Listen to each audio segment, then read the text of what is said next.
Hello students, lecture number 14 प्रकरण number 5 आज ચોપડીના આ ચેપ્ટરના એક અંતિમ ટોપિકની ચર્ચા કરવાની છે, જેનું નામ છે પૃથ્વીનું ચુંબકત્વ અર્થ મેગ્નેટિઝમ।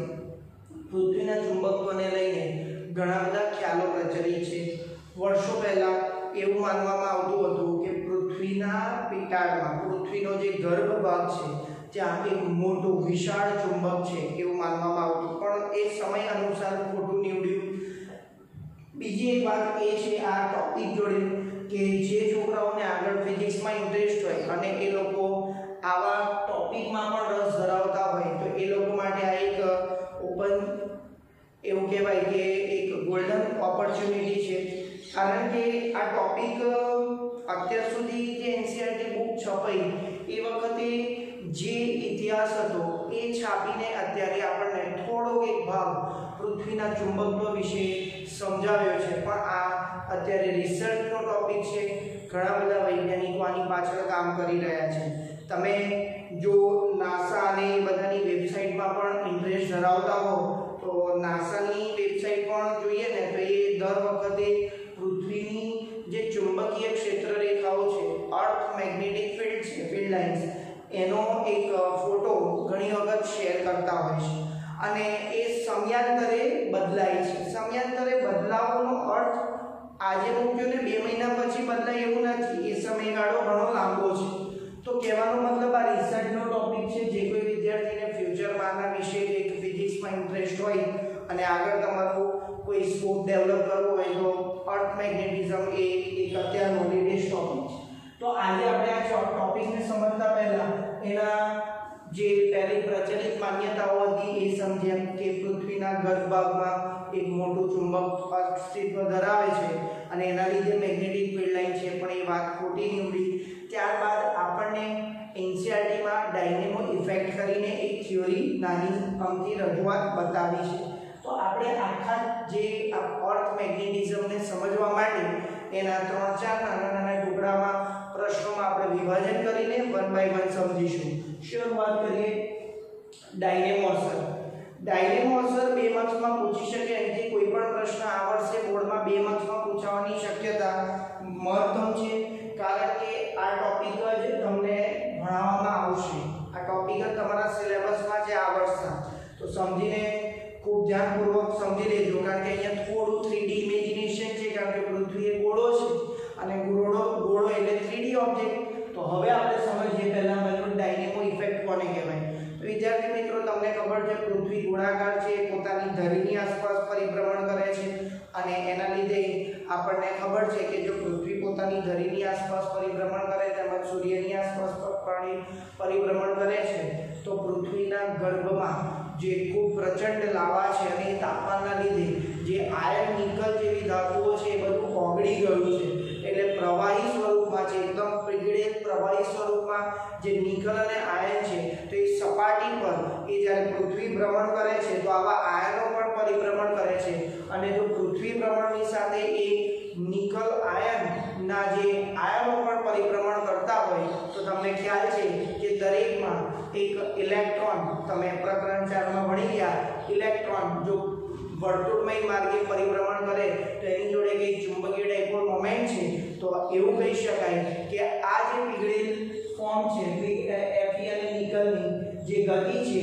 એ વિદ્યુત પ્રવાહ રચવા માટે જવાબદાર છે। શા માટે વિદ્યુત પ્રવાહ રચે છે તો એ તમે પ્રકરણ 4 માં ભણી ગયા કે એક જો ઇલેક્ટ્રોન વર્તુળાકાર માર્ગે પરિભ્રમણ કરે તો એની ચુંબકીય ડાયપોલ મોમેન્ટ 1/2 જેટલી હોય, તો પૃથ્વી તો ઘણી મોટો વિસ્તૃત ભાગ છે અને એમાં આવા આયનોની સમવહન ગતિના કારણે જે પ્રવાહ રચાય છે અને પ્રવાહના લીધે ઓસ્ટેનના અવલોકન મુજબ શું છે પ્રકરણ 4 માં ઓસ્ટેનનું અવલોકન પણ ભણી ગયા કે ઓસ્ટેન નામના વૈજ્ઞાનિકે એવું બતાવ્યું તારમાંથી પ્રવાહ પસાર થાય તો એની આજુબાજુ ચુંબકીય ક્ષેત્ર રેખાઓ ઉત્પન્ન થાય, તો આમ વિદ્યુત પ્રવાહના લીધે ચુંબકીય ક્ષેત્ર રેખાઓ ઉદ્ભવે જેને ડાયનેમો અસર તરીકે ઓળખવામાં આવે છે।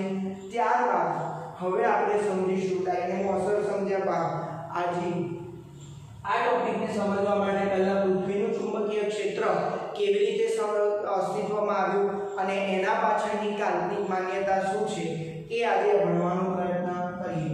ચલો તો બહુ ધ્યાનથી आकृति તમારે ખૂબ મોટી દોરવાની છે। હું માનું છું એક પેજમાં આખી આકૃતિ આવે એવી દોરશો, કારણ કે આકૃતિ જો સમજાઈ ગઈ તો જે યાદ રાખવાના નાના નાના એમસીક્યુ માટે અમુક એક પોઈન્ટ તમારે એસએસ જેવું છે આ શરૂઆતનો ભાગ, એ જો તમે સમજી લીધો યાદ રાખી લીધો તો ડેફિનેટલી ગુજરાત બોર્ડ અને ગુજકેટમાં તમે એમસીક્યુ સિક્યોર કરી શકશો એમસીક્યુ ના માર્ક્સ આ ચેપ્ટરમાંથી। ચલો આ એક પૃથ્વી છે, બરાબર, પૃથ્વી એક ગોળો છે, વર્તુળ સમજતા નહીં એને તમે ગોળો સમજો, ફૂટબોલ છે એવું, અને અંદર બી દ્રવ્ય ભરેલું છે, 3D ઇમેજિનેશન કરજો। ચલો આર ડેશ એ પૃથ્વીની ભ્રમણ અક્ષ છે, આ અક્ષને અનુલક્ષીને પૃથ્વી ભ્રમણ કરે છે, તો આર ડેશ નું નામ આપી દઈએ ભ્રમણ અક્ષ। હવે જો પૃથ્વીના ગર્ભ ભાગમાં એક્ચ્યુઅલી ડાયનેમો અસર આપણે જોઈ ગયા, હવે જો પૃથ્વી ચુંબકીય ક્ષેત્ર રેખાઓ ધરાવતી હોય તો કોના લીધે, તો એવું માનવામાં આવે છે કે પૃથ્વીના પેટાળમાં માનવામાં આવે છે, આ રિયાલિટી નથી, આપણે પૃથ્વીના ચુંબકીય ક્ષેત્રનો અભ્યાસ કરવા જઈ રહ્યા છે તો એવું માન્યતા છે કે પૃથ્વીના ગર્ભમાં જો એક કાલ્પનિક ગજ્યો ચુંબક લઈએ કે એક ગજ્ય ચુંબકની ચુંબકીય ક્ષેત્ર રેખાઓ પૃથ્વીના દરેકે દરેક વિસ્તારમાંથી પસાર થાય છે, પૃથ્વીના દરેકે દરેક વિસ્તારમાંથી પસાર થાય, એ દિલ્હી, બોમ્બે, એન્ટાર્કટિકા હોય, કેનેડા હોય, અમેરિકા હોય, કોઈ પણ સ્થળેથી પૃથ્વીની ચુંબકીય ક્ષેત્ર રેખાઓ પસાર થાય છે તો એ ચુંબકીય ક્ષેત્ર રેખાઓ આ પ્રમાણે દેખાય છે। હવે આપણે તમને થોડો ઘણો ખ્યાલ હશે કે ચુંબકીય સોય તમે પ્રેક્ટિકલી જોઈ હોય, બરાબર, એનું મશીન એ તમે હવે તો મોબાઈલમાં પણ થઈ ગયું કે ચુંબકીય સોય તો તમે સાચી દિશા દર્શાવવા માટે હોકાયંત્રમાં આપણે ઉપયોગ કરતા હોઈએ છીએ। ઘણી વખત આ રિસર્ચનો ટોપિક એટલા માટે કહું તો હજી જે લોકો ફિલ્ડમાં ઇન્ટરેસ્ટ ધરાવતા હોય એમને હું ડિટેલમાં થોડું કહીશ કે એરોનોટિકલ એન્જિનિયરિંગ જે છે, પાયલટને લગતી જે ભૌતિક વિજ્ઞાનની શાખા છે એમાં જો તમે જવા માંગતા હો તો તમને આ પણ એક રસનો ટોપિક છે, કારણ કે પ્લેન ઉડાડવું છે, પ્લેન ચલાવવું છે કે એટલું અઘરું નથી, પણ એને મારે બોમ્બેથી દિલ્હી લઈ જવું છે તો કયા રસ્તે લઈ જવું ને એના માટે તમને મેગ્નેટિઝમનો ઘણો બધો ફાળો છે અને એ સમજવામાં તમને હેલ્પફુલ બને। ચલો આપણે બેક ટુ પોઈન્ટ આવીએ। આ થોડી ઘણી ચર્ચા કરી કે કોઈને ઇન્ટરેસ્ટ હોય તો તમને કઈ ફિલ્ડમાં આનો ઉપયોગ છે એ થોડી ઘણી માહિતીને આપી। ભ્રમણ અક્ષ આર ડેશને અનુલક્ષીને પૃથ્વી આમ ભ્રમણ કરી રહી છે, કોઈ અક્ષને અનુલક્ષીને પૃથ્વીનો ગોળો આ રીતે ભ્રમણ કરી રહ્યો તો આર ડેશ એ ભ્રમણ અક્ષ, ઓકે। એની ચુંબકીય ક્ષેત્ર રેખાઓ એવી રીતે પથરાયેલી છે કે આ એના ગર્ભમાં જો આપણે ગજ્યો ચુંબક વિચારીએ તો આ ગજ્યા ચુંબકનો દક્ષિણ અને આ ચુંબકનો ઉત્તર ધ્રુવ હોય એ રીતે વર્તે। હવે તમને ખ્યાલ છે કે ચુંબકીય ક્ષેત્ર રેખાઓ ક્યાંથી ક્યાં જાય, ચુંબકીય ઉત્તરમાંથી નીકળી ચુંબકીય દક્ષિણમાં જાય, ચુંબકીય ઉત્તરમાંથી નીકળી દક્ષિણમાં જાય, આ બધી ક્ષેત્ર રેખાઓ બતાવી છે। હજી દરેકે દરેક આખું બોર્ડ ભરીને આપણે ચુંબકીય ક્ષેત્ર રેખાઓ દર્શાવી શકીએ। જુઓ કેવી રીતે ઇમેજિંગ કરવાનું છે, પૃથ્વી એ ગોળો છે, ગોળો મતલબ કે 3D છે, તો અહીંયાથી આ બધી ચુંબકીય ક્ષેત્ર રેખાઓ મેં બોર્ડના સમતલમાં બતાવેલી છે, મેં ક્યાં બતાવેલી છે, બોર્ડના સમતલમાં, પણ એ ચુંબકીય ક્ષેત્ર રેખાઓ આમ બહાર પણ અહીંથી ઉત્તરમાંથી દક્ષિણમાં એવી રીતે અહીંયાથી આમ તમે આ 3D ઇમેજિનેશન કરી શકો। બોર્ડની પાછળના ભાગમાં પણ એ ચુંબકીય ક્ષેત્ર રેખાઓ અસ્તિત્વ ધરાવે છે, મતલબ કે પૃથ્વીનું એક પણ સ્થળ એવું નથી કે જ્યાં ચુંબકીય ક્ષેત્ર રેખા ન હોય। બીજું, આના પરથી તમને ઘણા નાના એમસીક્યુ પૂછી શકે તો ચુંબકીય ક્ષેત્ર રેખાનું જે ચિત્રાત્મક નિરૂપણ આપણે કરી રહ્યા છે એનું શાબ્દિક અર્થઘટન પણ તમને ખ્યાલ હોવો જોઈએ। ઘણી વખત એવું પૂછે સામાન્ય વસ્તુ કે દરેક જગ્યાએ ચુંબકીય ક્ષેત્ર રેખાઓ કેવી હોય છે, તો કે જુદી જુદી હોય છે। તમે ચેક કરો, ચલો આને શું કહેવાય, નોમિનલ ભાષામાં આપણે આને ઉત્તર કહીએ છીએ જીઓગ્રાફિક નોટ, જીએન એટલે જીઓગ્રાફિક નોટ, બરાબર, જેને કહેવાય ભૌગોલિક ઉત્તર। અહીંયા જીએન નું નામ લખ્યું, જીએન એટલે ભૌગોલિક ઉત્તર, ભૌગોલિક ઉત્તર ધ્રુવ, તો આ શું થયું, જીએસ એટલે ભૌગોલિક દક્ષિણ, જીઓગ્રાફિક નોર્થ, જીઓગ્રાફિક સાઉથ, તો આ થયું ભૌગોલિક દક્ષિણ ધ્રુવ। ચલો આ બે ક્લિયર થયું, જીએન અને જીએસ। એવી રીતે આ જે એમ ડેશ છે એ મેગ્નેટિક અક્ષ છે, ચુંબકીય અક્ષ, ગુજરાતીમાં કહેવાય ચુંબકીય અક્ષ, અંગ્રેજીમાં કહેવાય મેગ્નેટિક અક્ષ. કેમ? કારણ કે જે ગર્ભમાં આપણે કાલ્પનિક ગદ્ય ચુંબક વિચાર્યો એની ક્ષેત્ર રેખાઓ બતાય છે. ચુંબકની ક્ષેત્ર રેખાઓ હોય તો એમાંથી પસાર થતી અક્ષને શું નામ આપ્યું? ચુંબકીય અક્ષ. વિદ્યાર્થી મિત્રો ધ્યાનથી જુઓ, આ ચુંબકીય અક્ષ અને ભ્રમણ અક્ષ વચ્ચેનો કઈ ખૂણો છે. મતલબ જે આ ચુંબકીય ક્ષેત્ર રેખાઓ આવી જોવા મળી તો એ આ ભ્રમણ અક્ષ અને ચુંબકીય અક્ષ વચ્ચે કઈ ખૂણો દર્શાવે છે. તો આ જે ખૂણો છે એ 11.3 ડિગ્રી અત્યારે માલુમ પડ્યું છે. કેટલો છે? 11.3 ડિગ્રી. તો ઘણી ઇન્ફોર્મેશન તમને MCQ માં ડાયરેક્ટ પૂછાય છે અને એ ડેમ શ્યોર કે પૂછાવાની છે. આ વર્ષના ગુજકેટમાં પણ એક હમણાં આવી પછીના ટોપિકમાં હું બતાવીશ કે કોઈ ક્વેશ્ચન પૂછેલો અને એ વખતે છોકરાઓને આવી માહિતી યાદ હોતી નથી. તમે કંઈ પણ કામ કરો પણ તમે આ માહિતી યાદ રાખશો તો તમારા MCQ માં માર્ક્સ આ ચેપ્ટરમાંથી નહીં જાય. તો એ ખૂણો કેટલો છે? ચુંબકીય અક્ષ અને ભૌગોલિક અક્ષ વચ્ચેનો અથવા ભ્રમણ અક્ષ વચ્ચેનો ખૂણો કેટલો છે? 11.3 ડિગ્રી અત્યારે છે. અત્યારે છે એવું બોલવાનું કારણ એ ઇટ મે બી આ ચેન્જ થાય. આ એક રિસર્ચનો ટોપિક છે. હજી કહું આ બધી જ માન્યતા સાચી છે એવું માનવાનું નથી, પણ આપણને NCERT માં જે કોપી કરીને આપ્યું છે, જે સમજાવીને આપ્યું છે એ જ આપણે માન્ય ગણવાનું છે. નેક્સ્ટ આપણે સમજીએ a જો આ ભૌગોલિક શું હતું? ઉત્તર દક્ષિણ. તો આ શું થઈ? વિષુવવૃત્ત રેખા. બરાબર. તો આ ભૌગોલિક વિષુવવૃત્ત રેખા.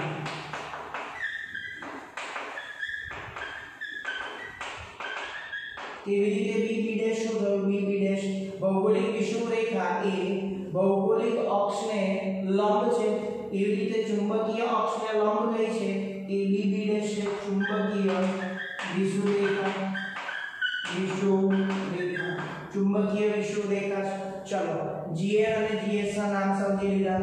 હવે અહીંયાથી સમજી લેજો આ ચુંબકીય દક્ષિણ છે. બરાબર. પૃથ્વી જો ચુંબકત્વ ધારણ કરતી હોય, એની પાસે ચુંબકત્વ હોય તો આ એનો દક્ષિણ છે, આ એનો ઉત્તર છે. આ જો દક્ષિણ હોય તો અહીંયા કયો સીકિંગ પોલ? સીકિંગ એટલે જ્યારે આપણે મેગ્નેટિક નીડલને મૂકીએ તો નોર્થ જે બાજુ ઇન્ડિકેટ કરે. તમે પ્રેક્ટિકલી જુઓ ને તો એનો કલર રેડ કલરનો હોય. જ્યારે તમે પ્રેક્ટિકલી મેગ્નેટિક નીડલ તમને લેબમાં બી જોવા મળે, ત્યારબાદ મોબાઈલમાં પણ હવે થઈ ગઈ છે. તો તમે જે એનો ભાગ જુઓ તો જે દિશામાં એ સ્થિર થાય છે એ દિશા એ રેડ કલરના એરોથી બતાવેલી હોય. એ ચુંબકીય ઉત્તર બતાવે અને આ જે છે એ ગજિયા ચુંબકનો સાઉથ છે, પણ એને મેગ્નેટિક નોર્થ કહેવાય અને આને મેગ્નેટિક સાઉથ કહેવાય.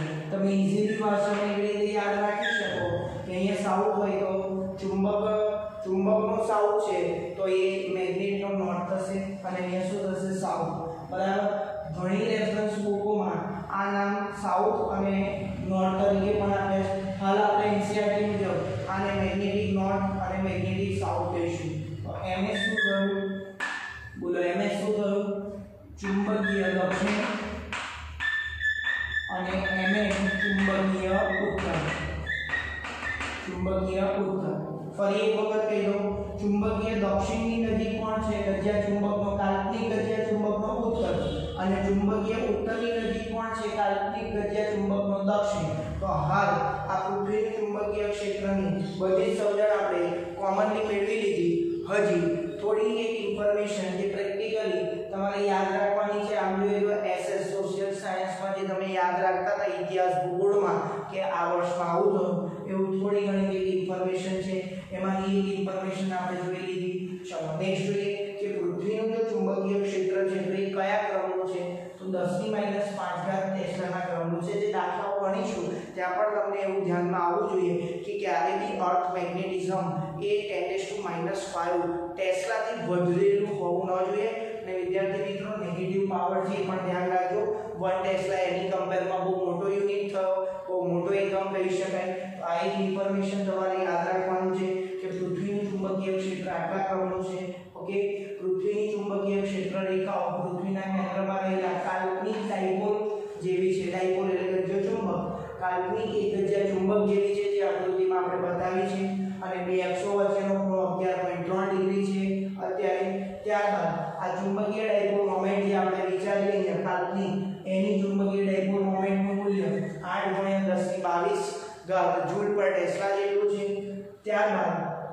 આ બંને વસ્તુ સમજવા માટે તમારે પહેલા બે શબ્દો સમજવા પડશે, રેખાંશ અને અક્ષાંશ. તો એક રફલી હું તમને આઈડિયા આપી દઉં, રફલી એકદમ આઈડિયા હું તમને આપી દઉં કે અક્ષાંશ કોને કહેવાય અને રેખાંશ. માનો કે આ પૃથ્વી છે, બરાબર. આ બધું એસએસ નો પાર્ટ છે, પણ થોડા ઘણા શબ્દો તમારે સમજવા પડશે. ચલો ફટાફટ બતાવીએ. આ જીઓગ્રાફી નોર્થ, જીઓગ્રાફી સાઉથ, આ મેગ્નેટિક નોર્થ, મેગ્નેટિક સાઉથ, અને અહીંયા જે ચુંબક છે, બરાબર. કાલ્પનિક જે ચુંબક આપણે ધાર્યો છે, જેની ચુંબકીય ક્ષેત્ર રેખો હમણાં આપણે ઇમેજિન કરી. તો હવે આમાં શું કરીશું કે જો આ mn ms આ gn gs હોય તો આપણે પહેલા આ શબ્દ સમજવાનો છે, અક્ષાંશ અને રેખાંશ. અક્ષાંશ પહેલા સમજીએ. ચલો અક્ષાંશ એટલે એવું સમજો કે આડી રેખા હોય. અહીંયાથી હું હોરિઝોન્ટલ લાઈન સામે ડ્રો કરતો જાઉં, બરાબર. આ બધી શું છે? અક્ષાંશ છે. દરેક સ્થળે અક્ષાંશ અને રેખાંશ હોય. પૃથ્વીના દરેક સ્થળે શું હોય વિદ્યાર્થી મિત્રો? અક્ષાંશ હોય અને રેખાંશ બી હોય. તો દરેક પૃથ્વી એટલે સમજો અહીંયા આપણે ઊભા રહ્યા છે એવું નહીં કે અંદર છે. એ પૃથ્વી એ ગોળો છે અને એ સ્થળે કોઈ પણ સ્થળે તમે ઊભા રહો. અત્યારે તમે અમદાવાદમાં ઊભા હો તો પણ તમારી સ્થળ પાસે કઈ અક્ષાંશ હોય અને રેખાંશ. તો અક્ષાંશ એટલે જનરલી આડી રેખા છે. બહુ ડિટેલમાં આપણે જતા નથી, પણ તમને આનો થોડો ઘણો અર્થ ખ્યાલ હોવો જોઈએ. આ બધી આડી રેખાઓ આપણે એકચ્યુઅલી વર્તુળ થશે. તમે એને ઇમેજિન કરો પ્લેન મારફતે તો એ વર્તુળ થશે. ઓકે, ચલો બીજો એક શબ્દ છે રેખાંશ. રેખાંશ શું છે? તો અહીંયાથી જીઓગ્રાફિક નોર્થ અને સાઉથમાંથી પસાર થતા આ રીતના વર્તુળો છે.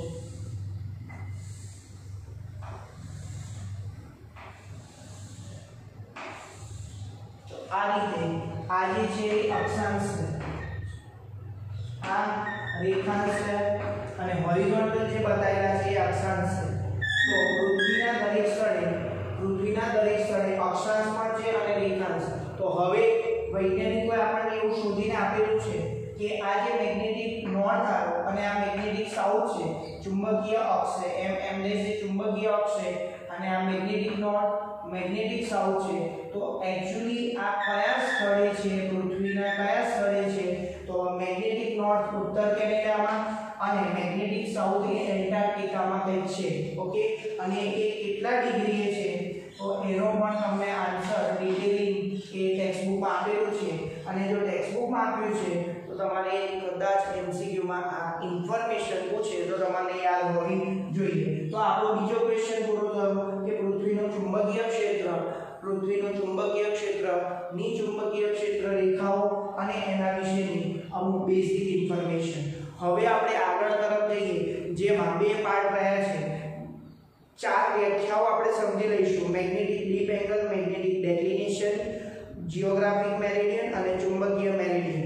આ ચાર વ્યાખ્યાઓ સમજી લીધી તો તમને આગળનો જે ટોપિક કે કોઈ પણ સ્થળે પૃથ્વીનું ચુંબકીય ક્ષેત્ર કઈ દિશામાં અને કેટલા મૂલ્યનું છે એ સમજવા માટે અમુક એક પૃથ્વીના પ્રાચલો પેરામીટર સમજવાના છે. જેમાંનો પહેલો પેરામીટર છે એટલે આપણો ત્રીજો પ્રશ્ન, ભૌગોલિક ધ્રુવતલ. ભૌગોલિક ધ્રુવતલ જેને અંગ્રેજીમાં મેરિડિયન કહેવાય, એટલે પ્લેન, સમતલ, આપણી સાદી ભાષામાં સમતલ. ઓકે, તો હવેથી એક નવો શબ્દ છે યાદ રાખજો, મેરિડિયન. એટલે પૃથ્વીના ચુંબકીય ક્ષેત્રની જ્યારે વાત કરીએ ત્યારે કાલ્પનિક કરેલું એક વર્ટિકલ સમતલ ધ્રુવતલ. ચલો એની વ્યાખ્યા સમજતા પહેલા હું તમને એક આઈડિયા આમાંથી આપી દઉં. મેં બીજો એક ડાયાગ્રામ દોર્યો છે જેમાં પૃથ્વી છે અને એમાં ચાર વસ્તુ બતાવેલી છે. તો જો આ એક વર્તુળ જેવું બતાવ્યું છે. આ વર્તુળ એ કાલ્પનિક સમતલ આપણે વિચારવાનું છે.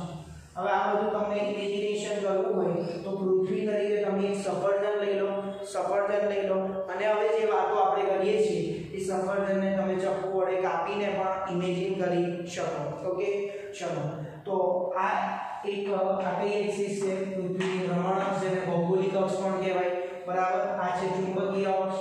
આ કઈ અક્ષ છે? ચુંબકીય અક્ષ. હમણાં જ આપણે જોયું આ છે ભૌગોલિક અક્ષ, આ છે ચુંબકીય અક્ષ.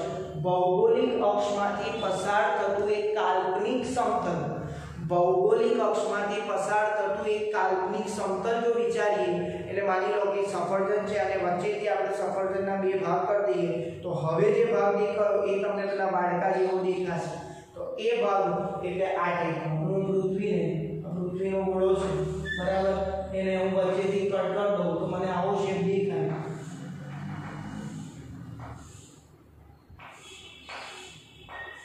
મને આવો શેપ દેખાશે બરાબર ને.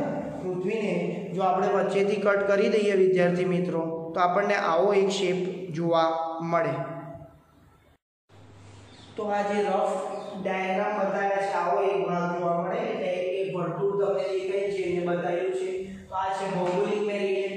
ભૌગોલિક મેરિડિયનની હમણાં વ્યાખ્યા સમજીએ. સિમ્પલ ભાષામાં તમે યાદ રાખો તો તમને આગળ જતા સરળતાથી યાદ રહેશે. ભૌગોલિક મેરિડિયન એટલે એવું સમતલ કે પૃથ્વીની જે ભૌગોલિક અક્ષ છે જે તમે એસએસમાં ભણ્યા છો એ નોર્મલી આપણે આ ઉત્તર દક્ષિણ નોર્થ સાઉથ એવું બતાવીએ છીએ, અને એ અક્ષમાંથી પસાર થતું એક કાલ્પનિક સમતલ જેને ભૌગોલિક મેરિડિયન કહેવાય. તેવી રીતે પૃથ્વીની ચુંબકીય અક્ષમાંથી, એટલે આ મેગ્નેટિક અક્ષ આ છે બરાબર, મેગ્નેટિક અક્ષમાંથી પસાર થતું એક સમતલ કાલ્પનિક સમતલ જેને મેગ્નેટિક મેરિડિયન કહેવાય, અને એટલે એ પણ આ રીતે બતાવ્યું છે. ચલો, ભૌગોલિક અક્ષને લંબ હોય તો એને કહેવાય ભૌગોલિક વિષુવવૃત્ત. વૃત્ત એટલે વર્તુળ. અને મેગ્નેટિક મેરિડિયનને લંબ જો આપણે કોઈ એક્સિસ વિચારીએ તો એને કહેવાય ભૂચુંબકીય વિષુવવૃત્ત. તો આ ચારે ચાર નામ તમને ક્લિયર હશે. વિષુવરેખા અથવા વિષુવવૃત્ત અને ભૌગોલિક મેરિડિયન અને ચુંબકીય મેરિડિયન. તો હવે એની ફટાફટ વ્યાખ્યાઓ સમજીએ. એ વ્યાખ્યા સમજતા પહેલા આ એક ઇન્ફોર્મેશન જરૂરી છે કે પૃથ્વીની સપાટી પરનો કોઈ પણ સ્થળથી પસાર થતું રેખાંશ અને અક્ષાંશની થોડી ઘણી ઇન્ફોર્મેશન મેં આપેલી છે. રેખાંશ વૃત્ત જે તે સ્થળે ભૌગોલિક ઉત્તર દક્ષિણની દિશા નક્કી કરે. રેખાંશ વૃત્ત. ચલો હવે સમજીએ ભૌગોલિક ધ્રુવતલ અથવા ભૌગોલિક મેરિડિયન કોને કહેવાય. તો સામાન્ય અર્થ શું થયો? ભૌગોલિક અક્ષમાંથી પસાર થતું એક કાલ્પનિક સમતલ. ચલો એને વ્યાખ્યા કેવી રીતે આપી શકાય? બે માર્ક્સમાં પૂછી શકે. ભૌગોલિક ધ્રુવતલ અને મેગ્નેટિક મેરિડિયનની વ્યાખ્યા આપી સમજાવો. તો વ્યાખ્યા આપીને આકૃતિ દોરીને તમારે સમજાવવાનું છે. પૃથ્વીની ભ્રમણ અક્ષ એટલે જે હમણાં આપણે જોઈ ગયા r અને રેખાંશ વૃત્તમાંથી પસાર થતું એટલે પસાર થતું એક કાલ્પનિક ઉર્ધ્વ સમતલને શું કહેવામાં આવે છે? ભૌગોલિક મેરિડિયન કહેવામાં આવે છે. ત્યારબાદ બીજી વ્યાખ્યા છે ચુંબકીય ધ્રુવતલ મેગ્નેટિક મેરિડિયન. મેગ્નેટિક મેરિડિયનની વ્યાખ્યા શું કહે છે કે પૃથ્વીની જે ચુંબકીય અક્ષ છે એટલે પૃથ્વીની સપાટી પર કોઈ પણ સ્થળે ચુંબકીય ક્ષેત્રરેખા સમાવતા અને ચુંબકીય અક્ષમાંથી પસાર થતા કાલ્પનિક સમતલ, બરાબર, કાલ્પનિક સમતલ એ બહુ અગત્યનું છે. કાલ્પનિક સમતલને ચુંબકીય મેરિડિયન કહે છે. શોર્ટ નેમ લખ્યું છે એવી રીતે મેં અહીંયા શોર્ટ નેમ લખ્યું છે ભૌગોલિક મેરિડિયન. તમારે આખા વાક્યમાં લખવાનું છે. તો હવે તમને ખ્યાલ આવી ગયો હશે. માનો કે આ જો પૃથ્વીનો ગોળો હોય અને આ એની ભ્રમણ અક્ષ હોય તો આમાંથી પસાર થતું એક ઉર્ધ્વ સમતલ શું કહેવાય? ભૌગોલિક મેરિડિયન. અને આ જો ગજ્યા ચુંબકની ચુંબકીય અક્ષ હોય તો ચુંબકીય અક્ષમાંથી પસાર થતું આ જે કાલ્પનિક સમતલ વિચારીએ એને કહેવાય ચુંબકીય મેરિડિયન. તો એક થયું GM જીઓગ્રાફિક મેરિડિયન, બીજું થયું MM મેગ્નેટિક મેરિડિયન. અંગ્રેજી શબ્દ પરથી પણ એના નામ વિચારી શકાય. તો આટલી વ્યાખ્યાઓ સમજ્યા બાદ પછી આપણે મેગ્નેટિક ડીપ એંગલ અને ડેક્લિનેશન સમજીએ. પૃથ્વીના ચુંબકીય પ્રાચલો સમજવા માટે હમણાં જ આપણે બે વ્યાખ્યા ભણ્યા, ચુંબકીય ધ્રુવતલ અને ભૌગોલિક ધ્રુવતલ. હવે આપણે એ બંને ધ્રુવતલની અન્ડરસ્ટેન્ડિંગ મેળવ્યા બાદ નવો એક પેરામીટર સમજવા જઈ રહ્યા છે જે પૃથ્વીનું ચુંબકીય ક્ષેત્ર કયા સમતલમાં હશે એ રજૂ કરશે. ઓકે, જેનું નામ છે ચુંબકીય ડેક્લિનેશન. જેને ખાલી ડેક્લિનેશન તરીકે પણ વાંચી શકાય, જેની સંજ્ઞા કેપિટલ D તરીકે આપણે રજૂ કરીએ છીએ અને એ એક પ્રકારનો ખૂણો છે. તેની વ્યાખ્યા સમજી લઈએ. આ શું હતું? ભૌગોલિક અક્ષમાંથી પસાર થતું એક કાલ્પનિક સમતલ. આ રીતે જો કાલ્પનિક સમતલ આપણે હમણાં ઇમેજિન કર્યું એને ભૌગોલિક મેરિડિયન કહેતા હતા. યસ. અને જે મેગ્નેટિક એક્સિસમાંથી પસાર થતું એક કાલ્પનિક સમતલ વિચાર્યું એને આપણે ચુંબકીય મેરિડિયન કહેતા હતા અથવા મેગ્નેટિક મેરિડિયન. તો ભૌગોલિક મેરિડિયન અને ચુંબકીય મેરિડિયન વચ્ચે જે ખૂણો બને છે એ ખૂણાને તે સ્થળે ચુંબકીય ડેક્લિનેશન ડી કહે છે। એની વ્યાખ્યા બહુ સરળ છે, આપણે બે શબ્દો હમણાં સમજેલા છે। ચલો આકૃતિમાં કોઈ બિંદુ A પાસે મેગ્નેટિક ડેક્લિનેશન શોધવું છે તો શું કર્યું, જે ચુંબકીય સોય છે, હવે સમજો પ્રેક્ટિકલી સમજો, પહેલા વ્યાખ્યા સમજાય। ચુંબકીય સોય એને કોઈ દોરી સાથે લટકાવીને છોડી દેવામાં આવે તો એ અમુક એક પરિસ્થિતિમાં ભ્રમણ કરીને સ્થિર થાય છે, અને એ સ્થિર ક્યાં થાય છે તો કોઈ બિંદુ A પાસે ડેક્લિનેશન બતાવ્યું છે, આ એ બિંદુ પૃથ્વી પરનું કોઈ સ્થળ છે તો ચુંબકીય સોયનું ઉત્તર ધ્રુવ એ મેગ્નેટિક મેરિડિયનમાં જ સ્થિર થશે। આ વાત બહુ અગત્યની છે। આ જે ચુંબકીય સોય એ મેગ્નેટિક મેરિડિયનમાં જ સ્થિર થાય છે। એટલે એક વાત ફિક્સ થઈ ગઈ કે ચુંબકીય ધ્રુવતલ એટલે મેગ્નેટિક મેરિડિયનમાં જ ચુંબકીય સોય એ પોતાની દિશા દર્શાવશે, ભૌગોલિક મેરિડિયનમાં દર્શાવશે નહીં। તો શું કર્યું, એક દોરી સાથે એક હલકી દોરી સાથે સમક્ષિતિજ દિશામાં મુક્ત રીતે ભ્રમણ કરી શકે એવી રીતે એક ચુંબકીય સોયને લટકાવી એ ચુંબકીય સોય મેગ્નેટિક મેરિડિયનની દિશામાં ગોઠવાય છે, અને એ ભૌગોલિક ઉત્તર અથવા સાચી ઉત્તર દિશા સાથે કંઈક ખૂણો બનાવે છે। એ ખૂણાને આપણે ડેક્લિનેશન નામ આપ્યું, અને એવું છે કે ડેક્લિનેશનની અન્ડરસ્ટેન્ડિંગ પરથી ભારતમાં ડેક્લિનેશનનું મૂલ્ય ખૂબ ઓછું છે, જે દિલ્હી અને મુંબઈ પાસે આપણને આપેલું છે। જેમાંથી એક પ્રશ્ન પૂછકે 2020 માં આ વર્ષે પૂછાયો કે દિલ્હી પાસે ડેક્લિનેશન ડી નું મૂલ્ય કેટલું છે, તો આ તમારે યાદ રાખવાનું છે। આ બંને મૂલ્યો 0 ડિગ્રી 41 મિનિટ 1 ડિગ્રી એટલે 60 મિનિટ થાય, તો આ 1 ડિગ્રી પણ હજી છે નહીં, એટલે આ ખૂણો દિલ્હી પાસે કેટલો છે 0 ડિગ્રી 41 મિનિટ પૂર્વ તરફ, અને બોમ્બે પાસે ડેક્લિનેશનનું મૂલ્ય 0 ડિગ્રી 58 મિનિટ પશ્ચિમ છે।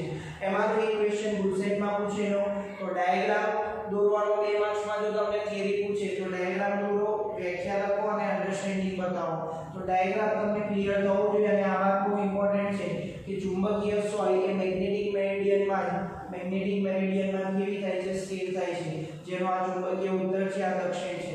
તમે પ્રેક્ટિકલી જુઓ તો ચુંબકીય ઉત્તરને રેડ કલરના માર્કિંગ સાથે એને ઘાટું કરેલું હોય છે। ઓકે, તો આ એક પ્રાચલ હતો પૃથ્વીના પેરામીટરને, પૃથ્વીના ચુંબકીય ક્ષેત્રને કોઈ પણ સ્થળે શોધવા માટે એક પ્રાચલ હતો જે ચુંબકીય ડેક્લિનેશન હતો। નેક્સ્ટ પાંચમો પેરામીટર, 6 પેરામીટર છે, પાંચમો ક્વેશ્ચન છે, અને પેરામીટર નંબર 2। તો આ કયો પ્રાચલ છે, એના 3 નામ છે, નમન કોણ, બીજી વખત ગુજરાતીમાં ઘણીવાર નતી કોણ પણ કહે છે, લખવું હોય તો લખી રાખજો નતી કોણ, પણ આ 3 નામ તો ખાસ યાદ હોવા જોઈએ। પાછળના 2 નામ અંગ્રેજી નામ છે, નમન કોણ, મેગ્નેટિક ડીપ એંગલ અથવા ડીપ એંગલ। ઓકે, તો ડીપનો મતલબ છે કે નીચે તરફ, તો એની સંજ્ઞા છે ફાઈ, શું છે ફાઈ, એ પણ એક જાતનો ખૂણો છે, બરાબર। હવે એની વ્યાખ્યા સમજીએ, ત્યારબાદ એનો ડાયાગ્રામ પણ મેં તમને અલગથી બતાવેલો છે, બધા ડાયાગ્રામ આકૃતિ ચોપડીમાં આપેલા નથી, અને થોડું સમજણ તમે જો આ રીતે જશો તો બહુ ઇઝીએસ્ટ વેમાં તમે આ ટોપિકને સમજી શકશો। ચલો હવે આગળનો આપણો પેરામીટરની વ્યાખ્યા સમજી લઈએ। પૃથ્વીની સપાટી પરના આપેલા સ્થળે, એટલે એ સ્થળ આપણે પસંદ કરી દીધું P, પૃથ્વીનું કોઈ સ્થળ કયું છે P, તો એ સ્થળે મેગ્નેટિક મેરિડિયનમાં પૃથ્વીના ચુંબકીય ક્ષેત્રે સમક્ષિતિજ સાથે ઉપર કે નીચે તરફ બનાવેલા ખૂણાને તે સ્થળનો નમન કોણ ફાઈ કહેવાય। ફરી એક વખત વ્યાખ્યા સમજી લો, આ ફાઈ જે બતાવ્યો છે એ કયા સમતલમાં હોય, તો હમણાં મેં તમને કીધું ડેક્લિનેશન સમજ્યા, એ રીતે હવે નમન કોણને સમજવા માટે એક વિશિષ્ટ સાધન વાપરવામાં આવે છે, પ્રેક્ટિકલી શોધવા શોધવા માટે કે આપેલા સ્થળે મેગ્નેટિક ડીપ કેટલો છે તો એના માટે ડીપ સર્કલ નામનું એક સાધન વપરાય છે જેમ હોકાયંત્રમાં મેગ્નેટિક સોય હોય એ સમક્ષિતિજ સમતલમાં આમંત્રણ કરી શકે તેમ હોય એવી રીતે મેગ્નેટિક ડીપ સર્કલનું જે સાધન છે એમાં ચુંબકીય સોયની ગોઠવણી એ રીતે હોય કે આ રીતે વર્ટિકલ ઊર્ધ્વ સમતલમાં એ ગોઠવી શકે એમ હોય છે તો વિદ્યાર્થી મિત્રો એની સમજણ થોડી મેળવીએ એના સાધન વિશે કોઈ અન્ડરસ્ટેન્ડિંગ તમારે યાદ રાખવાની જરૂર નથી પણ પ્રેક્ટિકલી કેવી રીતે શોધે છે તો એ સાધનની મદદથી શોધે તો આપણે શું કર્યું ચુંબકીય ધ્રુવકલ એટલે મેગ્નેટિક મેરિડિયન અને ભૌગોલિક મેરિડિયન વચ્ચેના ખૂણાને સમજવું હોય તો તમે આવી રીતે પણ સમજી શકો કારણ કે એના પછી આપણે જે આકૃતિ દોરવાના છે એ પણ તમને ઈઝીલી સમજાઈ શકશે કોઈ પણ વૃત્ત તમે પકડ્યો અને એમાં બે સમતલો છે ચલો આ એક સમતલ છે આ સમતલ તમને કયું દેખાય છે બહાર તરફનું હું એને આમ વર્ટિકલી રાખું તો આ સમતલ જે છે એ તમને ભૌગોલિક મેરિડિયન દેખાય છે જ્યારે આ બીજું જે સમતલ છે આ એ તમને દેખાય છે ચુંબકીય મેરિડિયન હવે એ બંને સમતલને હું આ રીતે ગોઠવીશ બરાબર એને હું આ રીતે ગોઠવીશ તો આ બે વચ્ચે કઈ ખૂણો દેખાય તમને એને ડેફિનેશન કહેવાય તો આ જ્યારે ફિગર સમજીશું ત્યારે પણ આ એક સામાન્ય આપણો અનુભવ કામમાં આવશે કે આવી રીતે પણ તમે એને ઇમેજિન કરી શકો કે બે મેરિડિયન વચ્ચેનો ખૂણો ડેફિનેશન છે ડીપ એંગલ પર પાછા અને આ આકૃતિમાં પણ બંનેની જરૂર પડશે તો આપણો બીજો પેરામીટર સમજવામાં મેગ્નેટિક મેરિડિયન જે છે એને આપણે આ રીતે દર્શાવ્યું છે એક કાલ્પનિક પ્લેન છે તો આ એક મેગ્નેટિક મેરિડિયન છે અને જ્યારે પૃથ્વીના ચુંબકીય ક્ષેત્રના પૃથ્વીના કોઈ સ્થળ P પાસે આપણે ડીપ એંગલ phi શોધવો છે તો આપેલા સ્થળે મેગ્નેટિક મેરિડિયનમાં પૃથ્વીનું ચુંબકીય ક્ષેત્ર B બિંદુ પાસે B જેટલું હોય તો એ સમક્ષિતિજ સાથે જે ખૂણો બનાવ્યો એને કહેવાય તે સ્થળનું નમન કોણ અથવા ઇન્ક્લિનેશન અથવા એંગલ ઓફ ડીપ એંગલ કહેવાય બીજી વાત સમક્ષિતિજ સાથે બનતો ખૂણો છે તમને ફરી એકવાર કહેલું કે જ્યારે મેગ્નેટિક નીડલને એમના સમક્ષિતિજ ઊર્ધ્વ સમતલમાં મૂકવામાં આવે ડીપ સર્કલમાં આ રીતે મૂકવામાં આવે તો એ કોઈ એક તરફ સ્થિર થશે એ કયા સમતલમાં થશે મેગ્નેટિક મેરિડિયનમાં સ્થિર થયા બાદ એ કંઈક ડીપ બતાવશે અને એ ડીપ સમક્ષિતિજ સાથે કંઈક ખૂણો બનાવે અલ્ટિમેટલી સમક્ષિતિજ અને પૃથ્વીના ચુંબકીય ક્ષેત્ર વચ્ચેના ખૂણાને શું કહેવાય magnetic dip angle phi next અને છેલ્લો ટોપિક કન્ટિન્યુઅસ જે ટોપિક ચાલે છે એનો છેલ્લો પેરામીટર છે અને અગત્યનો છે આમાંથી ઘણા MCQ નીકળે છે પૃથ્વીના ચુંબકીય ક્ષેત્રનો સમક્ષિતિજ અને ઊર્ધ્વ ઘટકો તમે ભણેલા છો એટલે તમને એ તો ખ્યાલ છે હવે હમણાં જે આપણે પુસ્તકનું ઉદાહરણ લઈને આપણે બે મેરિડિયન સમજ્યા કે એક તરફનો ભાગ હતો એ મેગ્નેટિક મેરિડિયન હતો તો બીજો કયો લઈ શકાય એ ભૌગોલિક મેરિડિયન તો તમે જોઈ શકો અહીંયા એ જ આકૃતિ જે આપણને ફ્રન્ટ તરફ દેખાય છે સામેની તરફ એને મેં કન્ટિન્યુઅસ લાઈન વડે દર્શાવી અને જે નથી દેખાતું એને તૂટક રેખા વડે દર્શાવેલું છે તો આકૃતિમાં બે મેરિડિયન બતાવેલા છે ધ્યાનમાં લો એક છે PQRS જેને મેગ્નેટિક મેરિડિયન કીધું અને બીજું ધ્રુવકલ છે ભૌગોલિક મેરિડિયન જેનું નામ છે PTUS ઓકે જે ડોટેડ લાઈન વડે દર્શાવેલું છે તો આ બે સમતલ વચ્ચેના ખૂણાને શું કહેવાય ડેક્લિનેશન D કહેવાય ઓકે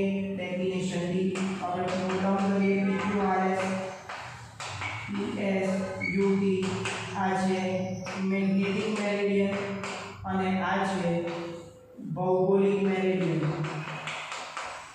મેગ્નેટિક મેરિડિયન હોય PQRS તો આ ભૂચુંબકીય ઉત્તર અને આ પાછળનું જે સમતલ છે એ શું થયું ભૌગોલિક મેરિડિયન તેમજ B શું થયું ડેક્લિનેશન પૃથ્વીના કોઈ સ્થળ P એ પૃથ્વીનું કોઈ સ્થળ છે કે જ્યાં મારે ચુંબકીય ક્ષેત્રનું મૂલ્ય શોધવું છે વિદ્યાર્થી મિત્રો ડેફિનેશન શું આપે છે તમારી સમજણ માટે એ સમતલ નક્કી કરે છે કયા સમતલમાં છે એ સ્થળ બીજું વાત મેગ્નેટિક ડીપ એંગલ શું કરે છે એ ખૂણો બતાવે છે કેટલા ખૂણે છે અને મૂલ્ય શોધવું છે તો આ ત્રીજો પેરામીટર કામમાં આવે છે, જ્યાં ડી ડેફિનિશન છે. હમણાં જ આપણે સમજ્યા મેગ્નેટિક મેરિડિયનમાં પૃથ્વીનું ચુંબકીય ક્ષેત્ર અને સમક્ષિતિજ સાથે બનતો ખૂણો જેને મેગ્નેટિક ડીપ એંગલ ફાઈ કહેવાય. ફાઈ કયો નમન કોણ, ફાઈ શું કયો નમન કોણ. તો આટલા પેરામીટર સમજ પડી ગયા બાદ હવે આપણે આ બી ના બે ઘટકો પાડીશું. બી ના બંને ઘટકો કયા સમતલમાં રહેવાના છે? Magnetic meridian. કારણ કે આ બી જે છે એ ચુંબકીય સોલિડનો ઉત્તર દક્ષિણ જ બતાવે છે. તો બી ના બે ઘટકો પાડીશું. એક ઘટક સમક્ષિતિજ બી નો ખૂણાની પાસેનો ઘટક BH અને બી નો ખૂણાની સામેનો ઘટક આ જેટલો જ આવશે BB. તો આકૃતિમાં જેમ આપણે બે ઘટકો બતાવ્યા તો સદિશ બી ના બે ઘટકો નીચે મુજબ છે. ચલો સદિશ બી ના બે ઘટકો આપણે સમજી લઈએ. તો સદિશ બી નો પહેલો ઘટક BH જેને કહેવાય પૃથ્વીના ચુંબકીય ક્ષેત્રનો સમક્ષિતિજ ઘટક. પૃથ્વીના ચુંબકીય ક્ષેત્રનો સમક્ષિતિજ ઘટક. અને BB H એટલે હોરિઝોન્ટલ, B એટલે વર્ટિકલ, એટલે એવા નામ આપે છે. બીજો છે પૃથ્વીના ચુંબકીય ક્ષેત્રનો ઊર્ધ્વ ઘટક.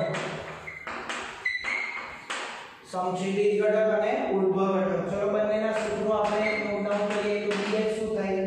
B નો ખૂણાની પાસેનો ઘટક. તો BH B cos phi અને BB શું થશે? B sin phi સામેનો ઘટક છે. એટલે જ્યાં phi શું છે? જે તે સ્થળે નમન કોણ છે સમક્ષિતિજ અને ચુંબકીય ક્ષેત્ર B વચ્ચેનો ખૂણો.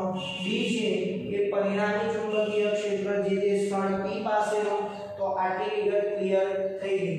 હવે આપણે આ સૂત્રની મદદથી જે તે સ્થળે પૃથ્વીના ચુંબકીય ક્ષેત્રનો સમક્ષિતિજ ઘટક આપેલો હોય અને phi નું મૂલ્ય આપ્યું હોય તો જે તે સ્થળે આપણે પૃથ્વીનું ચુંબકીય ક્ષેત્રનું મૂલ્ય સમજી શકીએ. દિશા માટે આપણે પેરામીટર કામમાં આવશે. તો હવે આપણો જે ટાર્ગેટ હતો કે કોઈ પણ સ્થળે આપણે પૃથ્વીનું ચુંબકીય ક્ષેત્રનું મૂલ્ય અને દિશા શોધવી છે તો કેટલા ભૂ ચુંબકીય પ્રાચલો જરૂરી છે? 3. ઘણી વખત આવી રીતે પણ પ્રશ્ન પૂછી શકે પૃથ્વીના ભૂ ચુંબકીય પ્રાચલો સમજાવો. તો આ 3 તમારે સમજાવવાના છે. ડેફિનિશન, નમન કોણ અને બંને ઘટકો. આ બંને ઘટકો સમજ્યા બાદ આપણે એક નવું સમીકરણ લાવીએ. સમીકરણ 1 સમીકરણ 2 2 ભાગ્યા 1 કરીએ તો શું થશે? tan phi is equal to શું થયું? sin by cos એટલે tan db કેન્સલ થાય. db upon dx. આ ફોર્મ્યુલા પરથી પણ તમને ઘણા ક્વેશ્ચન્સ પૂછાય છે. બંને ઘટકની વેલ્યુ આપી દીધી હોય 1/√2 જેટલા 1 ટાઈમ્સ બંને સરખા છે 1/√3 ટાઈમ્સ. તો phi નું મૂલ્ય જે તે સ્થળે પૂછે તો ઈઝીલી તમે શોધી શકો. ચલો ત્યારબાદ તમે અહીંયા જુઓ તો અહીંયા સમાંતર બાજુ ચતુષ્કોણનો નિયમ લાગુ પડે. તો b નું મૂલ્ય શોધવું હોય આકૃતિ પરથી. ચલો b નું મૂલ્ય ઇક્વલ ટુ ઘટકોના વર્ગોના સરવાળાનો વર્ગનો. બે ઘટકો છે હોરિઝોન્ટલ અને વર્ટિકલ. ના સમજાય તો સાઈડમાં હું દોરી બતાવું છું. આ BB છે અને આ BH છે અને આ જે તે સ્થળે B છે સદિશ B અને આ ખૂણો છે phi. તો સદિશ B શું થશે? √PH² BB². સમાંતર બાજુ ચતુષ્કોણના નિયમની મદદથી આપણે આ સૂત્ર પણ લાવી શકીએ. B √BB² BH². તો આ જાય પૃથ્વીના ચુંબકીય ક્ષેત્રનો સમક્ષિતિજ અને ઊર્ધ્વ ઘટકની માહિતી. એક MCQ માં અગત્યનો ટોપિક જે પૂછાય છે એની થોડી ડિસ્કશન કરી લઈએ. બધા ટોપિક સમજ્યા બાદ પૃથ્વીના ચુંબકીય ધ્રુવ અને ચુંબકીય વિષુવરેખા પાસે phi નું મૂલ્ય કેટલું છે? તો વિદ્યાર્થી મિત્રો ચુંબકીય વિષુવરેખા આપણે વિચારવી હોય તો એક સામાન્ય આકૃતિ દોરીએ અને અન્ડરસ્ટેન્ડિંગ લઈએ. અહીંયા હું આકૃતિ દોરી રહ્યો છું. આકૃતિ અન્ડરસ્ટેન્ડિંગ માટે છે, યાદ રહેશે તો તમને પછી ડાયરેક્ટ યાદ રહે તો MCQ તમે સોલ્વ કરી શકો. આ પૃથ્વી છે બરાબર. આ રીતે પૃથ્વીની ચુંબકીય ક્ષેત્ર રેખાઓ આ રીતે હશે. ગજ્યો ચુંબક વચ્ચે છે એવું સમજી લો તમે. તો અહીંયા નોર્થ હતો, અહીંયા સાઉથ હતો. નોર્થમાંથી બહાર નીકળીને સાઉથમાં જતી હતી, નોર્થ ટુ સાઉથ, બરાબર. અહીંયા આ તરફ હતી, અહીંયા નોર્થમાંથી બહાર નીકળતી હતી, બરાબર. આ રીતે મેગ્નેટિક ફીલ્ડ અહીં હતી. હવે સમજીએ કે આ એક્સિસ કઈ હતી? ચુંબકીય વિષુવરેખા. ચુંબકીય વિષુવરેખા એક કોમન સેન્સ એવું કહે છે કે જો મેગ્નેટિક નીડલ સમજવા જેવી બાબત છે. ચુંબકીય સોય નો આ ઉત્તર ધ્રુવ હોય, એટલે ચુંબકીય સોયનો આ ઉત્તર ધ્રુવ હોય, સમક્ષિતિજ સમતલમાં મુક્ત રીતે છોડી દીધેલી એક ચુંબકીય સોયનો આ તરફ ઉત્તર ધ્રુવ પોઈન્ટ થતો હોય તો એ હંમેશા ચુંબકીય ક્ષેત્ર રેખાની દિશામાં ચુંબકીય ક્ષેત્ર રેખા આમ હોય તો એ ચુંબકીય ક્ષેત્ર જો મેગ્નેટિક નીડલનો ઉત્તર ધ્રુવ એ દિશામાં રહેશે. ઓકે, ચલો આ નોટ છે પાછળ. હવે અહીંયા સમજીએ કે આપણે ચુંબકીય ચુંબકીય વિષુવરેખા પર phi નું મૂલ્ય કેટલું છે? તો ચુંબકીય વિષુવરેખા પર phi કોની વચ્ચેનો એંગલ છે? જે તે સ્થળે સમક્ષિતિજ અને ચુંબકીય ક્ષેત્ર વચ્ચેનો ખૂણો. તો સમક્ષિતિજ, ચલો આ જગ્યાએ સમક્ષિતિજ દિશા આ થઈ, આની ચુંબકીય ક્ષેત્ર રેખા માટે સમક્ષિતિજ આ થયું અને આ જ સમક્ષિતિજ છે, કારણ કે આપણે ઇમેજિન કરવાનું છે 3D. અહીંયા કોઈ માણસ ઊભો છે તો એ એનો સમક્ષિતિજ એટલે આડી લાઈન એવું જ ના સમજો, કારણ કે અહીંયા 3D ઇમેજિનેશન છે. અહીંયા કોઈ એક વ્યક્તિ ઊભો છે પૃથ્વીની ચુંબકીય વિષુવરેખા પર અને એ વ્યક્તિ ઊભો છે તો એનો સમક્ષિતિજ આ થશે અને જે તે બિંદુએ દોરેલો સ્પર્શક તે બિંદુએ ચુંબકીય ક્ષેત્ર રેખાની દિશા બતાવે, એટલે બંને એક જ દિશામાં થશે. તો મેગ્નેટિક ડીપ એંગલ કેટલો થશે? 0. તો મેગ્નેટિક ડીપ એંગલ ચુંબકીય વિષુવરેખા પર કેટલો હશે? 0. જો મેગ્નેટિક ડીપ એંગલ 0 થાય તો BB અને BH ના સૂત્રો પરથી આપણે એની વેલ્યુ લખવાની છે, બરાબર. BB અને BH, BB અને BH ના બધા ફોર્મ્યુલા જ આપણે ભણ્યા. BB શું છે? B sin phi અને BH શું છે? B cos phi. તો BB ની વેલ્યુ કેટલી થશે? B sin phi ચુંબકીય વિષુવરેખા માટે. sin 0 કેટલા? 0. cos 0 કેટલા? 1. એટલે 0 અને 1 આવશે. BB કેટલા આવશે? 0 અને BH કેટલા આવશે? 1. એવી રીતે તમે ચેક કરો તો ચુંબકીય ધ્રુવો પાસે જો આ મેગ્નેટિક નીડલને મૂકવામાં આવે, મેગ્નેટિક નીડલ એટલે આગળ તરફ છે, બરાબર, અને અહીંયા દોરેલો સમક્ષિતિજ દિશા આ તરફ છે, તો બંને વચ્ચેનો ખૂણો કેટલો દેખાય છે? 90. તો આ ધ્રુવ પ્રદેશ થયા, આ પોલ થયા નોર્થ અને સાઉથ, અને આ વિષુવરેખા પર મેગ્નેટિક ડીપ એંગલ 0 અને ધ્રુવો પર કેટલો છે? 90 ડિગ્રી. કારણ કે ડીપ એંગલની વ્યાખ્યા આપણે સમજ્યા B અને જે તે સ્થળે સમક્ષિતિજ વચ્ચેનો ખૂણો.